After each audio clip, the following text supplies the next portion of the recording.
বলতে সুদখোর এমন একজন ব্যক্তি রে ভাই, যে রাস্তাতে যায় রাস্তা পর্যন্ত অভিশাপ করে, রাস্তা ডেকে ডেকে বলে, এ আল্লাহর নাফরমান বান্দা, তোর জন্য আল্লাহ পাক আমারে বানাই নাই, তুই আমার উপর দিয়ে বুকের উপর দিয়ে হেঁটে যাস, তুই যাওয়ার কারণে আর তুই যাস না, তোর জন্য আল্লাহ পাক বানাই নাই। সেই রাস্তাতে হেঁটে যায়, রাস্তার পাশের গাছগুলো অভিশাপ করে বদদোয়া করে, সুদখোর তোকে ছায়া দেওয়ার জন্য আল্লাহ পাক বানাই নাই। সুদখোর যেই পুকুরে গিয়ে গোসল করে পুকুরের পানি পুষ্কুনির পানি পর্যন্ত অভিশাপ করে, এ সুদখোর তুই, তোর জন্য আল্লাহ পাক আমাদেরকে সৃষ্টি করে নাই, তুই তো উপরের পানি দিয়ে তোর শরীরের উপরের নাপাকি পরিষ্কার করবি, কিন্তু তোর কলিজা তোর অন্তরটা পরিষ্কার এই পানি দিয়ে কোনোদিন হবে না। আমার ভাইয়েরা বলে, আমি আগামীকাল আসবো, আগামীকাল এসে তোমার স্বামীকে বলে দিও পাকা যান রেডি থাকে, আমি কিন্তু হাবিবে আজমি এমন একজন মানুষ, আমার হাত থেকে কেউ রেহাই পায় না, যদি আগামীকাল টাকা না দাও তাহলে আমি লকডাউন দিয়ে বাড়ির মধ্যে যা আছে তাই আমি বের করে নিয়ে চলে যাব। আমার ভাইরা সুদখোর হাবিবে আজমি বাড়ির থেকে চলে আসলো। এবার পরের দিন ভাইরা 3 দিন পর্যন্ত সন্তানেরা অনাহারে আছে, মা জনম দুঃখিনী সন্তানদেরকে নিয়ে বসে আছে। পাশের বাড়ির একজন মহিলার দয়া হলো, মায়া হলো, যে তারা অনাহারে আছে, তারা একটা ছাগল জবাই করছে, ছাগলের একটা মাথা ওই বাড়িতে পাঠায় দিল। ছোট্ট ছোট্ট বাচ্চাগুলো, তাদের জন্য আজকে ঈদের দিন, আজকে বিজয় দিবস, মা আজকে কাল্লার গোস্ত দিয়ে আমরা খাবার খাবো রে মা, 3 দিন পর্যন্ত কিছু খাই নাই রে মা, আমাদেরকে দয়া করে মায়া করে একটা কাল্লা দিয়েছে, খাসির একটা কাল্লা দিয়েছে, আজকে মা আমরা মজা করে খাবার খাবো। মা জানে মা চোখের পানি ছেড়ে কাঁদে, আর চিন্তা করে এই গোস্ত যে খাবে তার জন্য তো রুটি লাগবে, ভাত লাগবে, সেটা তো বাড়ির মধ্যে নাই, সন্তানদেরকে আমি কেমনে বুঝ দিব। মনে মনে বলতেছে, আল্লাহ যেহেতু তুমি গোস্তর ব্যবস্থা করে দিলে, তুমি এরকম রুটি অথবা ভাতের ব্যবস্থা তুমি আল্লাহ করে দাও। সুবহানাল্লাহ। কোন না এই হুজুর ভালো না? আমার ভাইরা ঠিক কিনা বলেন? এটা হলো বাস্তবতা, বুঝেন না কথা? তারা জানে কোরআন যখন কায়েম হয়ে যাবে, কোরআনের কথা যখন হুজুর বলবে, সেই সময় বড় বড় বোতল খাওয়া যাবে না। কোরআনের কথা বললে সেই সময় আর দুর্নীতি করা যাবে না। কোরআনের কথা বললে আর কোনো সময় মদ খাওয়া যাবে না, জিনা করা যাবে না, সুদ খাওয়া যাবে না, ঘুষ খাওয়া যাবে না, পরনিন্দা করা যাবে না, গীবত করা যাবে না, ছগলখড়ি করা যাবে না, কালোবাজি করা যাবে না, রোমবাজি করা যাবে না, সকল প্রকার গুনার কাছ থেকে বাঁচতে হবে। আর এই আইনটাই আলিম ওলামারা হুজুরেরা চায়, আর সেই হুজুর চায় তার বিরুদ্ধে 144 ধারা জারি করে ওই সুদখোর আর নষ্টর গোষ্ঠীরা জোরে জোরে বলুন ঠিক কিনা? আমার ভাইয়েরা, আমরা দোয়া করি আল্লাহ রাব্বুল আলামিন সকলকে হেদায়েতের মালা পরিয়ে দেখ। আমার ভাইয়েরা, আল্লাহ রাব্বুল আলামিন বলেন, বান্দারে তুমি জীবনে যত গুনাহ করেছো আমার কাছে আসো, আমি রব্বুল আলামিন, আমি রহমান, আমি রহিম, আমি দয়ার সাগর, আমার কাছে মাফ চাও, আমি রব্বুল আলামিন তোমার तमाम জিন্দেগীর গুনাহ খাতা মাফ করে তোমারে পাক ও পবিত্র বানায় দিব, এমন পবিত্র বানায় দিব। আল্লাহর হাবিব বলেছেন, আত-তাইবু মিনাজ যামবি কামা লা যামবা লাহু, গুনাহ থেকে তওবাকারী ব্যক্তি এমন হয়ে যায় যেন সে ব্যক্তি জীবনে কোনোদিন গুনাহ করে নাই। বলুন না সুবহানাল্লাহ। আল্লাহ রাব্বুল আলামিন বলেন, ইল্লা মান তাবা ওয়া আমানা ওয়া আমিলা আমালান সালিহান ফাউলাইকা ইবাদদিলুল্লাহু সাইয়্যাতিহিম হাসানাত। আল্লাহ পাক বলেন, বান্দা যখন ঈমান আনে এবং আমলে সলিহা করে, ইল্লা মান তাবা, যখন খাঁটি তওবা করে, ইল্লা মান তাবা ওয়া আমানা ওয়া আমিলা আমালান সালিহা, খাঁটি তওবা করে এবং ঈমান আনে এবং আমলে সলিহা করে, আল্লাহ রাব্বুল আলামিন বলেন তওবাকারী ব্যক্তি জীবনে যত গুনাহ করেছে সমস্ত গুনাহ থেকে আমি রব্বুল আলামিন তারে পবিত্র বানায় দেই। সে তার পবিত্রতা এমন হয়ে যায়, জীবনে যা গুনাহ করেছে সমস্ত গুনাহকে আমি রব্বুল আলামিন নেকি দ্বারা পরিবর্তন করে দেই। নেকি দ্বারা পরিবর্তন হয়ে যায় যখন খাঁটি তওবা করা হবে। আল্লাহ পাক বলে, বান্দা তুমি কত গুনাহ করেছো, পাহাড়ের উঁচু পরিমাণ তুমি গুনাহ করেছো, আমার রহমত আসমান সমান, সমুদ্রের ফেনা পরিমাণ গুনাহ করেছো, পানি পরিমাণ গুনাহ করেছো। আমার রহমত বিশাল এই বিস্তীর্ণ জমিনের সমান। তুমি যতই গুনাহ করো না কেন আমার রহমত হইতে নৈরাশ হইও না। আমার দরবারে আসো, মাপ চাও, দোয়া করো, আমি রব্বুল আলামিন ওই চোখের পানি নাকের ডগায় পড়ার আগেই আমি আল্লাহ পাক তামাম জিন্দেগির গুনাহ খাতা মাফ করে আমি আল্লাহ পাক তোমারে পাক ও পবিত্র বান্দা বানায় দেব। বলুন না সুবহানাল্লাহ। আল্লাহ রব্বুল আলামিন কোরআনে কারীমের মধ্যে বলেন, কুল ইয়া ইবাদিয়াল্লাযীনা আসরাফু আলা আনফুসিহিম লা তাকনাতু মির রাহমাতিল্লাহ। হে বান্দা, তুমি যতই গুনাহ করো না কেন আমার রহমত হইতে নৈরাশ হইও না। আমি রহমান, আমি রহিম, আমার দয়া অনেক বেশি, তোমার গুনার চাইতে আমার দয়া অনেক অনেক বেশি। বলুন না সুবহানাল্লাহ। আমার ভাইয়েরা, একজন ব্যক্তি নাম ছিল হাবিব আজমি। লোকটির নাম ছিল হাবিব, কিন্তু আজমি বলা হয়, আরবি ভাষাভাষীর লোক ছিলেন না, এই জন্য আজমি বলা হয়। যারা আরব দেশের লোক না তাদেরকে আজম বলা হয়। এই হাবিবে আজমি জীবনে এমন কোনো গুনাহ নাই সে করে নাই, সব গুনাহ করেছে। তার জীবনের সবচাইতে বড় গুনাহ হচ্ছে সে একজন পাক্কা একটা সুদ খায়। এরা ছিল তার বড় একটা ব্যবসা, সুদের ব্যবসা। আমার ভাইয়েরা, আল্লাহর নবী জনাব মুহাম্মদুর রাসূলুল্লাহ সাল্লাল্লাহু আলাইহি সাল্লাম যখন মেরাজে গিয়েছেন, মেরাজে যাওয়ার পরে দেখলেন যে বিশাল বড় একটা নদী, রক্তের নদী। সেই নদীর মধ্যে কিছু মানুষ হাবুডুবু খাচ্ছে রক্তের নদীর মধ্যে। যখন তারা অনেক কষ্ট করে কিনারায় চলে আসছে, কিছু ফেরেশতা আছে বিশাল বড় বড় পাথর নিয়ে দাঁড়িয়ে আছে। আমার ভাইয়েরা, আল্লাহর হাবিব জনাব মুহাম্মদুর রাসূলুল্লাহ সাল্লাল্লাহু আলাইহি সাল্লাম বলেন, ওই ফেরেশতারা কিনারায় দাঁড়িয়ে আছে, আর ওই রক্তের নদীর মধ্যে কিছু মানুষ হাবুডুবু খাইতে খাইতে যখন কিনারায় চলে আসতেছে, সেই সময় ফেরেশতারা বিশাল বড় বড় পাথর নিয়ে তার মাথায় মারতেছে। আবার তার মাথা চূর্ণ বিচূর্ণ হয়ে লোকগুলো আবার সমুদ্রের মাঝখানে চলে যাইতেছে। অনেক কষ্ট করে হাবুডুবু খাইতে খাইতে যখন আবার কিনারায় আসে, আবার পাথর মারে, আবার মাঝখানে চলে যায়। আল্লাহর হাবিব জনাব মুহাম্মদুর রাসূলুল্লাহ সাল্লাল্লাহু আলাইহি সাল্লাম জিবরাইল ফেরেশতাকে বললেন, ভাই জিবরাইল, এই সমস্ত মানুষরা কি গুনাহ করেছে, কি অন্যায় করেছে, কি পাপ করেছে, তাদেরকে এত কষ্ট দেওয়া হচ্ছে, এত নির্যাতন করা হচ্ছে, নিপীড়ন করা হচ্ছে। মানুষগুলো এত কষ্ট করে তারা সমুদ্রের কিনারায় আসতেছে, রক্তের নদীর মধ্যে তারা হাবুডুবু খাইতেছে, আর কিনারায় আসলে ফেরেশতারা বিশাল বড় বড় পাথর তাদের মাথায় কেন মারতেছে? আল্লাহর নবীকে হযরত জিবরাইল বললেন, ইয়া রাসূলুল্লাহ, ইয়া হাবিবাল্লাহ, এই সমস্ত মানুষেরা দুনিয়ায় সুদ খাইতো। সুদ খাওয়াটা হচ্ছে মানুষের রক্ত খাওয়ার মতো, এই কারণে রক্তের নদীর মধ্যে তারা কিয়ামত পর্যন্ত হাবুডুবু খাবে। ধরে কোন নাউজুবিল্লাহ। আমার মুসলমান ভাইয়েরা, ওই হাবিবে আজমি এত বড় পাক্কা একটা সুদখোর ছিল, তার হাতে থেকে কেউ রেহাই পায় না। সুদের টাকা নিলে আস্তে আস্তে তার চক্রহার বৃদ্ধি হইতে হইতে দেশের লোকেরা, জনগণরা সকলে অতিষ্ঠ হয়ে গেছে। একজন মানুষ সুদের টাকা না দিতে পারে বাড়ির থেকে পালায়া চলে গেছে, এরকম আছে না নাই? কয়েকদিন আগে ফেসবুকে দেখলাম যে একটা অন্ধ মানুষ, এক ছেলে, দুই ভাই অন্ধ, একটা বোন সেও অন্ধ, এই তিন অন্ধর পরিবারে 50,000 টাকা সুদ নিছে একজনের কাছ থেকে। এই ফেসবুকে দেখলাম, এই গত এক সপ্তাহের মধ্যে কাহিনী। এটা 50,000 টাকা সুদ নিয়েছে, 3.5 লাখ টাকা সুদের আসলে সুদ দিয়েছে। আবার বাড়িতে আসছে, আরো 2 লাখ পাবো। এই অন্ধ পরিবার দিতে পারে নাই, গরু বাড়ির থেকে টানে নিয়ে চলে যাইতেছে। কালবেলা সাংবাদিকেরা নিউজ করছে, তাকে জিজ্ঞাসা করছে, তুমি তো 50,000 টাকা পাও, তোমাকে 3.5 লাখ টাকা দিচ্ছে, তুমি আবার চাচ্ছ করো? এটা তো আমি মানে লাভ লিছি, লাভ, ওর কাছ থেকে আরো 2 লাখ টাকা লাভ পাবো। নাউজুবিল্লাহ। অন্ধ পরিবারগুলো কাঁদে আর বলেন, আমরা অন্ধ মানুষ কোথায় থেকে এত টাকা দিব? লাস্টে গিয়ে তার বাড়িতে একটা গরু ছিল, গরু টানে নিয়ে চলে যাইতেছে, গ্রামের মানুষেরা বাধা দিয়েছে, একটা নিঃস্ব একটা অসহায় পরিবার, এখান থেকে তুমি গরু নিয়ে যাও না।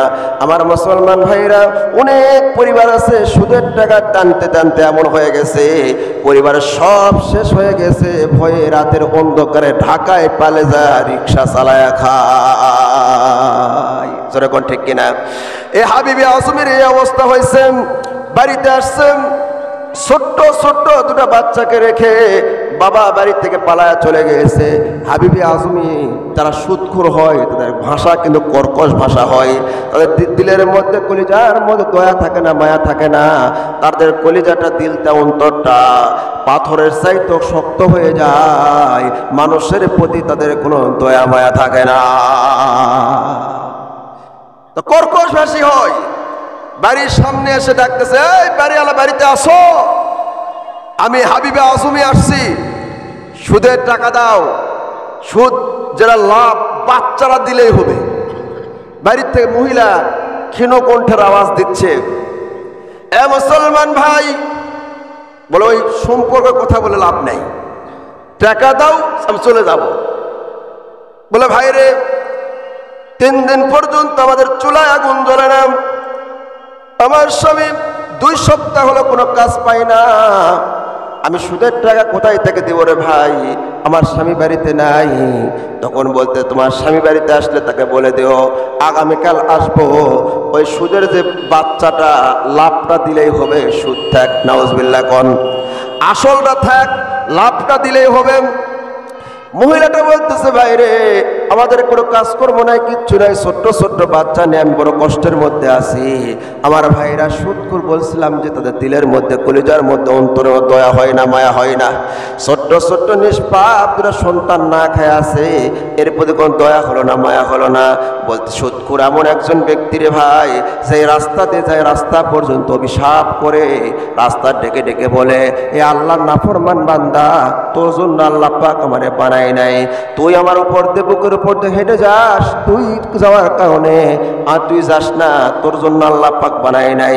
সেই রাস্তাতে হেঁটে যায়, রাস্তার পাশের গাছগুলো অভিশাপ করে, বদদোয়া করে, সুদখোর তোকে ছায়া দেওয়ার জন্য আল্লাহ পাক বানায় নাই।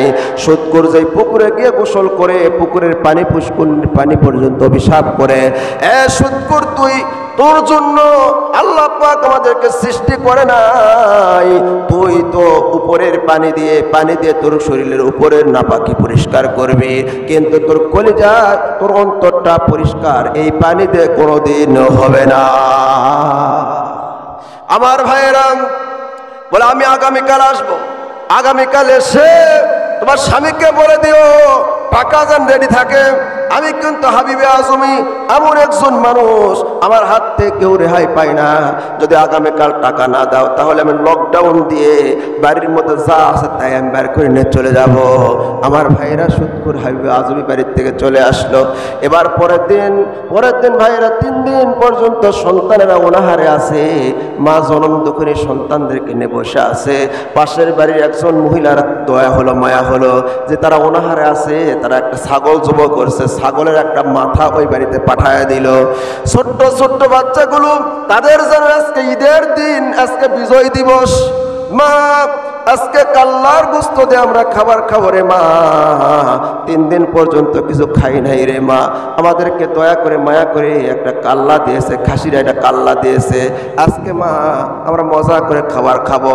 মা জানে, মা চোখের পানি ছেড়ে কাঁদে, আর চিন্তা করে এই গোস্ত যে খাবে তার জন্য তো রুটি লাগবে, ভাত লাগবে, সেটা তো বাড়ির মধ্যে নাই, সন্তানদেরকে আমি কেমনে বুঝ দিব। মনে মনে বলতেছে, আল্লাহ যেহেতু তুমি গোস্তর ব্যবস্থা করে দিলে, তুমি এরকম রুটি অথবা ভাতের ব্যবস্থা তুমি আল্লাহ করে দাও। সুবহানাল্লাহ কোন। সন্তানদেরকে বলতেছে, বাবারে যাও তোমরা জঙ্গলে গিয়ে খড়ি খুঁড়ে নিয়ে আসো, কারণ খড়ি ছাড়া তো জাল জ্বলান যাবে না। ছোট্ট ছোট্ট দুই নিষ্পাপ বাচ্চা নাবালেক সন্তান দুটাকে পাঠায় দিয়েছে খড়ি কুড়ানোর জন্য। সন্তানেরা 3 দিন পর্যন্ত অনাহার, সন্তানেরা তারা গিয়েছে খড়ি কুড়ানোর জন্য। এদিকে জনম দুঃখিনী মা ওযু করে নামাজ পড়ে আল্লাহকে দোয়া করতেছে, আল্লাহ আজকের দিন অন্তত যেন তাগাদা দিতে না আসে হাবিবে আজমি, আমার সন্তানদের মুখের খাবারটা যদি আজকে না খাইতে পারে রে আল্লাহ, আমার সন্তানরা সহ্য করতে পারবে না। এই বলে হাবিবে আজমির জন্য দোয়া করতেছে, আল্লাহ এই বখলতি হাবিবে আজমির কলিজায় থেকে তুমি দূর করে দাও। হাবিবে আজমিকে আল্লাহ তুমি হেদায়েতের মালা পরায় দাও, বলুন না সুবহানাল্লাহ। ওই মহিলা দোয়া করতেছে। এইদিকে বাড়ির বাহিরে আসে কর্কশ ভাষায় ডাক দিলাম, এই বাড়িওয়ালা বাড়িতে আসো, দরজা খুলো, আমি হাবিবে আজমি এসেছি সুদের টাকা নেওয়ার জন্য। মহিলা ক্ষীণকণ্ঠে বলতেছে, আমার স্বামী তো বাড়িতে নাই, আমার স্বামী বাড়িতে নাই, আমি সুদের টাকা কোথায় থেকে দিব, আমার কাছে কোনো টাকা পয়সা নাই। তখন বলতেছে, এগুলো কথা বলে লাভ নাই, টাকা দিতে না পারলে বাড়িতে যা আছে আমি তাই নিয়ে চলে যাব। ঘরের মধ্যে প্রবেশ করলো, দুর্দর্শ একটা ডাকাতের মতো ঘরের মধ্যে প্রবেশ করলো। আমার ভাইরা তল্লাশি করলো, সমস্ত পাতিলগুলো এরকম তল্লাশি করলো, কোনো খাবার নাই, চাল নাই, ডাল নাই, কাঁচা তরকারি নাই, কিচ্ছু নাই। একটা পাতিল সরায় দেখতেছে, ওই যে খাসির মাথা দিয়েছে, কাল্লা দিয়েছে। সেই সময় হাবিবে আজমি বলতেছে, এই মহিলা এই কাল্লা তুমি কোথায় পেলা? তখন বলতেছে, ভাই রে আমাদের সন্তানেরা অনাহারে আছে, 3 দিন পর্যন্ত কোনো খাবার খায় নাই। পাশের প্রতিবেশী তার দয়া হয়েছে, মায়া হয়েছে, এই কারণে এই খাসির কাল্লাটা আমাদেরকে হাদিয়া দিয়েছে। তখন বলতেছে যে এই খাসির কাল্লা আমার একটা স্বভাব হলো, আমি কোনো বাড়ি থেকে খালি হাতে ফিরে আসি না, সুতরাং খাসির কাল্লা আমি নিয়ে চলে গেলাম। খাসির কাল্লাটা নিয়ে হাবিবে আজমি এবার চলে যাইতেছে, আর বলতেছে আগামীকাল আমি আবার আসবো, টাকা তোমরা জোগাড় করে রেখে দিও। আমার ভাইয়েরা বাড়িতে যখন খাসির কাল্লা নিয়ে চলে আসছে, হাবিবে আজমির স্ত্রী জিজ্ঞাসা করতেছে, প্রাণের স্বামী গো, কোথায় তুমি খাসির কাল্লা পাইলে? কোন মানুষের মুখের খাবারটা তুমি নিয়ে আসছো? বলুন আল্লাহু আকবার। হাবিবে আজমির স্ত্রী আবার মোটামুটি দিনদার ছিলেন। উনি জিজ্ঞাসা করতেছে, স্বামী আল্লাহ পাক কি তোমার টাকা পয়সা কম দিছে? তুমি কি গোস্ত কিনে খাইতে পারো না? না জানি কোন মানুষের মুখের খাবারটা তুমি নিয়ে চলে এসেছো। তখন সমস্ত ঘটনা খুলে বলতেছে যে অমুক জায়গায় গেছিলাম, সুদের টাকা দিতে পারে নাই, এই জন্য খাসির কাল্লা নিয়ে চলে আসছে। স্ত্রী কান্দারে বলে, প্রাণের স্বামী রে, মানুষের মুখের খাবার তুমি কেড়ে খাইতেছ রে স্বামী, এই সুদের এটা খাও না। আল্লাহ পাক সব সহ্য করবে, কিন্তু মানুষের অভিশাপ আল্লাহ পাক সহ্য করে না। মাজলুম যখন দোয়া করে, আল্লাহ এবং বান্দার মাঝখানে কোনো পর্দা থাকে না, সঙ্গে সঙ্গে আল্লাহ পাক কবুল করে। তাই কত কথা শুনতে চাই না, আমার বাড়ি থাকতে হলে আমার কথা মানতে হবে। গোস্ত সুন্দরটা ছাড়ায়া রান্না কর, আমি গোসল করে আসতেছি। হাবিবে আজমি এবার গোসল করতে গেছে, স্ত্রী খাসির কাল্লা গোস্ত ছাড়াইয়া রান্না করছে। হাবিবে আজমি গোসল করে আসার পরে তার ছোট্ট একটা ছেলে ছিল, ছেলেকে সঙ্গে নিয়ে খাবার বসছে, রুটি দিছে, ভাত দিছে, গোস্ত স্ত্রী নিয়ে আসছে। ডাক মারছে, এত দেরি হয় কেন, তাড়াতাড়ি নিয়ে আয়। স্ত্রী আসে না, অনেক ডাকাডাকি করতেছে, কিন্তু স্ত্রী আসে না। হাবিবে আজমি এবার নিজেই চলে গেলেন, যা দেখতেছে স্ত্রী ওই গোস্তর পাতিল ধরে চোখের পানি ছেড়ে আউমাউ করে ঢুকলে ঢুকলে কাঁদতেছে। এবার হাবিবে আজমি বলতেছে, বুঝতে পারছি গোস্ত হয়তোবা তুমি খায়া ফেলে দিয়েছ, অথবা কাউকে দিয়েছ, অথবা বিড়াল খাইছে, এই জন্য কান্নাকাটি করতেছ। এবার গোস্তর পাতিলের মুখ থেকে ঢাকনাটা সরায় দেখতেছে, আহারে পুরা পাতিলের মধ্যে তাজা রক্ত দেখা যায়, পুরা পাতিল ভর্তি তাজা রক্ত দেখা যাচ্ছে। হাবিবে আজমি যেই মানুষটা কোনোদিন তার দিল নরম হয় নাই, কোনোদিন চোখের পানি পড়ে নাই, কোনোদিন কাঁদে নাই, স্ত্রী আমাও করে ডুকরে ডুকরে কান্দার বলে, প্রাণের স্বামী রে, তাকায় দেখো তুমি যে মানুষের মুখ থেকে খাবারটা কেড়ে নিয়ে আসছো, এই পর্যন্ত তুমি কত মানুষের মুখের খাবার কেড়ে নিয়েছো। সুদ খাওয়া যেন মানুষের রক্ত চুষে খাওয়া। এইদিকে ওই যে গরিবের সন্তানেরা খড়ি নিয়ে আসে বাড়িতে, দেখতেছে মা কাঁদতেছে। মা তুমি কেন কাঁদো? মা তখন অকপটে সমস্ত ঘটনা খুলে বলে, বাবা রে, তোদের খাবারটা তো আজকে দিতে পারলাম না, হাবিবে আজমে এসেছিল, তোমাদের খাবার নিয়ে চলে গেছে বাবা। সেই সময় সন্তান, ছোট্ট বাচ্চা নিষ্পাপ সন্তান ডাক পারছে, আল্লাহ। জনম দুঃখিনী মা সন্তানের মুখের উপর হাত দিয়ে মুখটা চেপে ধরেছে। বাবারে, বদদোয়া করিস না, বদদোয়া করিস না, আজকে দোয়া কবুল হওয়ার দিন, যা যা তোর ওযু করে আয়। বলে, মা গো, ও মা, এই মানুষের জন্য বদদোয়া না করে কি পারা যায় রে মা? আমাদের মুখের খাবারটা কেড়ে নিয়ে গেছে মা। বলে, যাও তোমরা ওযু করে আসো। সন্তানেরা ওযু করে আসলো। জনম দুঃখিনী মা হাত তুলে দোয়া করতেছে, আল্লাহ, হাবিবে আজমের কলিজায় থেকে বখলিয়াত দূর করে দাও। হাবিবে আজমকে আল্লাহ তুমি হেদায়েতের মালা পরায়া দাও। সন্তানেরা বলতেছে, মা, দোয়া করার দরকার যে আল্লাহর ঠাটা যেন কলজাত পড়ে, যেরকম ঠিক কিনা, ওই মরার 14 গোষ্ঠী যেন মারা যায়। আর তুমি এটা কি দোয়া করলে? সেই সময় মায়ের বলতেছে, বাবা রে, একটা খারাপ মানুষ যদি ভালো হয়ে যায়, ওর দ্বারা আরো শত মানুষ শান্তির থাকবে, যেরকম সুবহানাল্লাহ। কারণ হচ্ছে রে বাবা, আমরা হলাম মাজলুম, আমাদের উপর জুলুম করা হয়েছে। আমরা সেই দোয়াই করবো আল্লাহ রাব্বুল আলামিনের কাছে, আমার আল্লাহ সেই দোয়াই কবুল করবে। মায়ে দোয়া করা ছোট্ট ছোট্ট বাচ্চারা আমিন আমিন বলতেছে। আল্লাহ পাক দোয়া কবুল করেছে। কেমন দোয়া কবুল করলো? হাবিবে আজমে দেখতেছে, হারে, গোস্তর মধ্যে তাজা রক্ত দেখা যায়। আমার মুসলমান ভাইরা, এই জন্য আসেন, দেখেন হাবিবে আজমকে আল্লাহ পাক কেমনে হেদায়েত করলো। হাবিবে আজমের চোখ থেকে পানির ফোঁটা টপ টপ করে পড়তেছে। হাবিবে আজমি বলতেছে, এতদিন পর্যন্ত তাহলে মানুষের রক্ত চুষে চুষে খেয়েছি, আহারে, এই খাবার আমি খাবো না।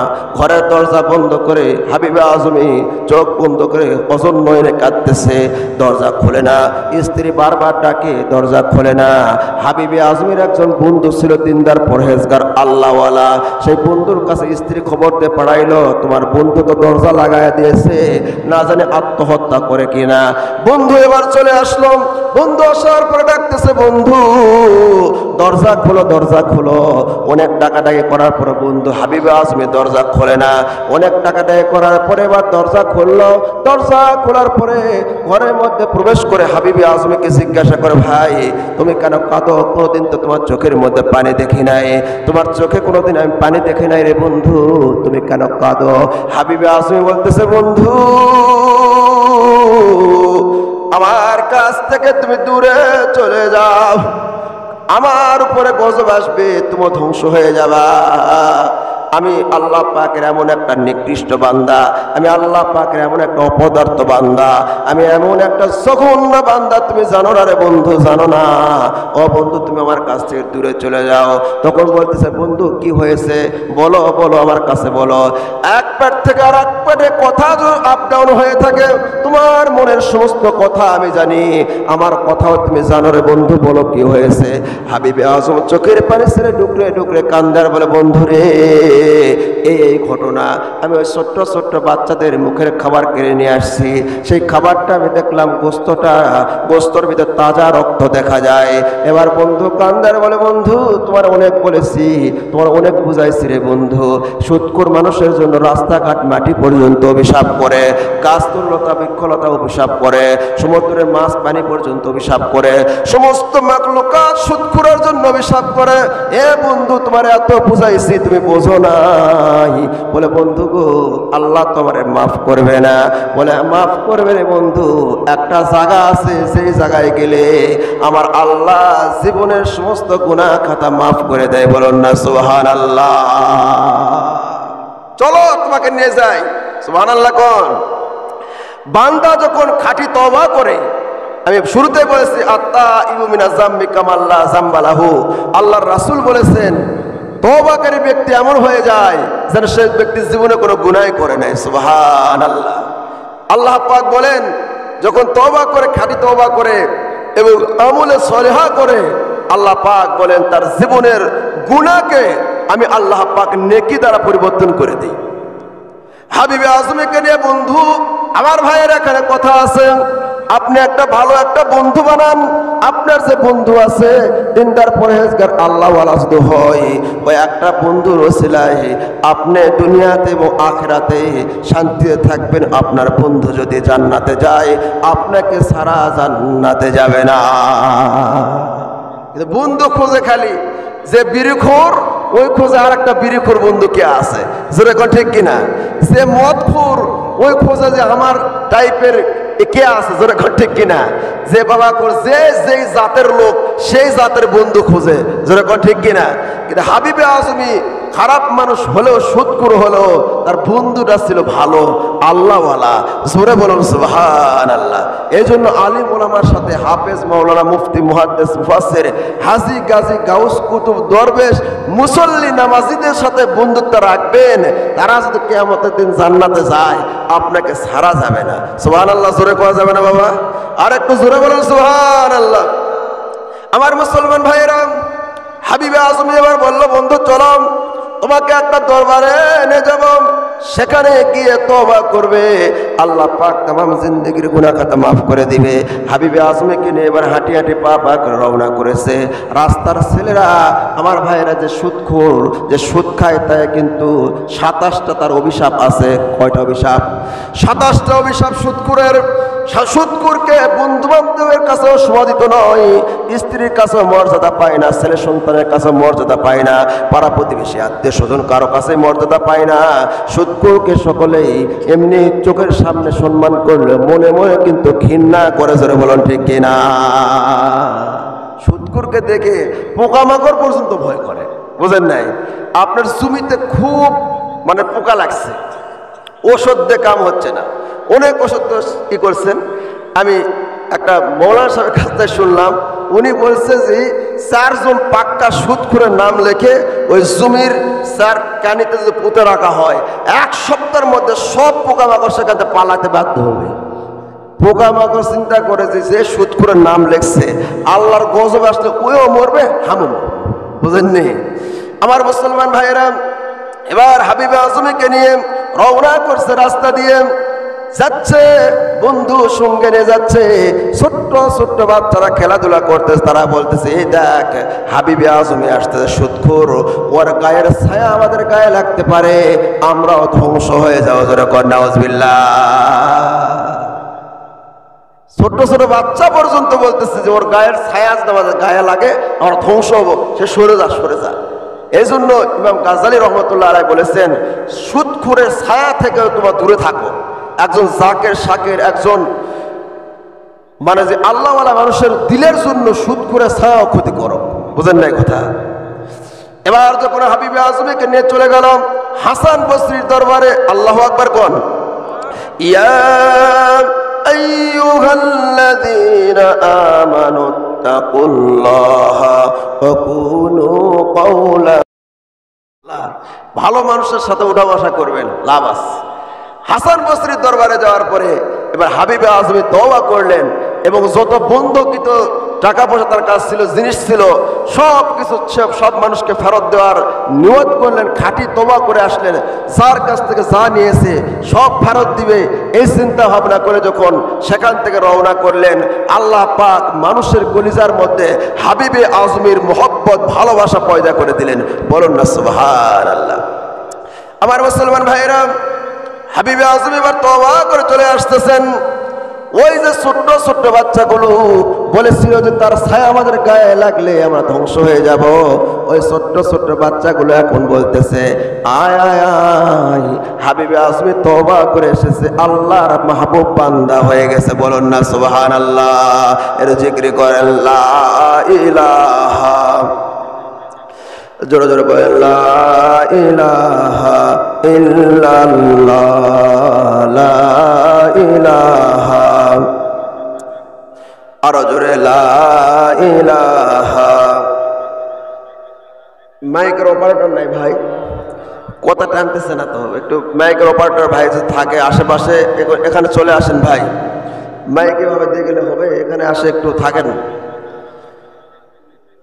জিকির করেন, লা ইলাহা। কথা বলতে প্রচুর কষ্ট হচ্ছে, কথা টানিচ্ছেই না, বুঝেন নাই? এজন্য একটু আওয়াজটা একটু দেন ভাই, কথা যেন টানে। জোরে জোরে জিকির করেন, লা ইলাহা ইল্লাল্লাহ, লা ইলাহা, লা ইলাহা ইল্লাল্লাহ মুহাম্মাদুর রাসূলুল্লাহ। আমার ভাইয়েরা, আমি যে সুদের বিরুদ্ধে কথা বললাম, আপনাকে রাগ করছেন, মন খারাপ করছেন? অনেক মানুষ আছে দেখবে সকালবেলায় আলোচনা করবে যে এই হুজুর কোথা থেকে নিয়ে আসছে রে, জোরে কর ঠিক কিনা? আমার ভাইয়েরা, কোরআন শরীফের মধ্যে সুদের কথা আছে না নাই?